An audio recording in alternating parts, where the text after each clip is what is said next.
There are many types of ulcers. एक होते हैं पेप्टिक अल्सर्स, उनको हम गैस्ट्राइटिस या ड्यूडेनल अल्सर आते हैं इसमें। एक होते हैं स्ट्रेस अल्सर्स, आईसीयू या ट्रॉमा पेशेंट्स को ये होते हैं, मोस्टली जो पेशेंट वेंटिलेटर पे होते हैं या जिनको ट्रॉमा होता है जैसे कि ब्रेन इंजुरी। प्रेशर अल्सर होते हैं जो बेड सोर्स या टेक्यूबाइटिस अल्सर। वीनस अल्सर होते हैं जो पुअर ब्लड रिटर्न की वजह से होते हैं। आर्टीरियल अल्सर होते हैं जो पुअर ब्लड फ्लो की वजह से होते हैं, प्रॉपरली ब्लड नहीं मिल पाता ऑर्गन को तो अल्सर हो जाते हैं। डायबिटिक फुट अल्सर जो ब्लड में ग्लूकोज का लेवल ज्यादा होने की वजह से होते हैं। आज हम डिस्कस करने जा रहे हैं स्ट्रेस अल्सर, जिसमें 2 टाइप्स ऑफ अल्सर्स आते हैं, Cushing ulcer and the curling ulcer. ये आईसीयू पेशेंट्स को होते हैं, मोस्टली जो पेशेंट वेंटिलेटर पे होते हैं बहुत टाइम से, और ट्रॉमा पेशेंट को होते हैं like the accident cases and Burns वाले पेशेंट को होते हैं। ये स्ट्रेस की वजह से जो अल्सर होते हैं उनको बोलते हैं stress ulcers. Cushing ulcer, cranial, curling ulcer, burn. Let's discuss it one by one. Burn के केसेस में और एक्सीडेंटल केसेस में जिसमें बहुत ज्यादा ब्लीडिंग होती है और फ्लूइड लॉस होता है बॉडी से, तो इस कंडीशन में हाइपोवोलीमिया होता है। और हाइपोवोलीमिया की वजह से जो जीआई ट्रैक्ट में ड्यूडेनल ऑर्गन होता है, ड्यूडेनल यहाँ प्रेजेंट होता है, it is a part of the small intestine. यहाँ पे परफ्यूजन लो हो जाती है। First point is low perfusion, means blood supply proper नहीं हो पाती। और सेकंड पॉइंट इज जो म्यूकोजल बैरियर होता है स्टमक में या जीआई ट्रैक्ट में वो लॉस होने लग जाता है, मीन्स जो बाइकार्बोनेट्स हैं वो एसिडिक को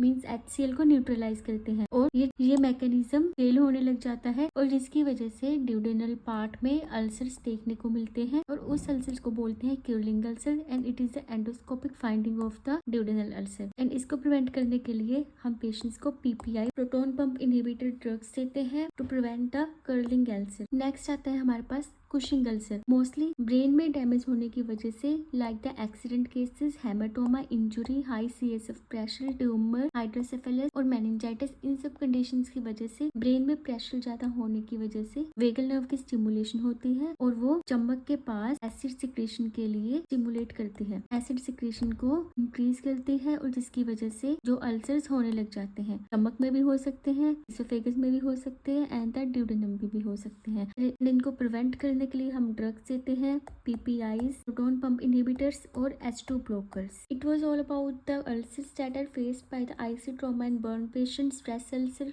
होते हैं, इनको 2 टाइप्स में डिवाइड किया जाता है, Cushing ulcer and the curling ulcer. Cushing ulcer cranial में होते हैं और कर्लिंग अल्सर बर्न्स की वजह से होते हैं। एंड स्ट्रेस अल्सर्स में कर्लिंग अल्सर आते हैं और कुशिंग अल्सर आते हैं।